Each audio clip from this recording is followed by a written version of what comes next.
Il est important de bien choisir son associé, surtout quand tu lances un business. Et je vais surtout te donner des petits détails que, quand tu vois ça, en fait, en général, c'est pas la bonne personne. Le premier détail, c'est celui-là qui parle de son projet comme s'il était tout seul. T'as déjà vu l'associé, vous êtes associés, vous êtes ensemble. Et quand il y a des gens qui viennent, ils disent « Ah, c'est moi, je vais lancer tel truc, je vais lancer... » Il parle pas de « on ». Quand tu as un projet avec une personne, il doit dire « on doit lancer ce business ». Quand tu as un mec qui dit « je », en général, dis-toi, moi par expérience, c'est souvent un gars qui va te la faire à l'envers au final. À la première occasion qu'il aura de récupérer le business et de foutre dehors, il te foutra dehors. Deuxième profil de personne qu'on va aborder, c'est celui-là qu'il faut toujours relancer chaque minute pour parler du projet. Celui-là, c'est souvent le projet, il est en bonne voie, il est en train de se lancer, le mec t'as même pas de ses nouvelles. C'est toi qui es obligé de le relancer, ouais, t'en es où?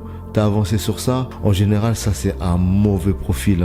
Troisième personne, celui-là qui te laisse tout faire et se sent même pas concerné. Il te laisse aller partout. Il te laisse aller dans les démarches tout seul. Quand il faut aller chez tel fournisseur, il est pas avec toi. Mais par contre, le jour de l'ouverture, il est présent. Lui, le jour de l'ouverture, en général, ce gars-là, il sera présent. Quatrième profil. Ah, excuse-moi, putain, j'avais pas le temps. Quand tu investis avec un gars, il te donne rendez-vous un dimanche et tu dis que j'ai pas le temps. C'est que t'as pas le temps, mais t'as pas le temps pour lui. Parce que si Mbappé te donne rendez-vous le même dimanche, t'en fais pas qu'il aura le temps. En général, tu sais pourquoi il a pas le temps?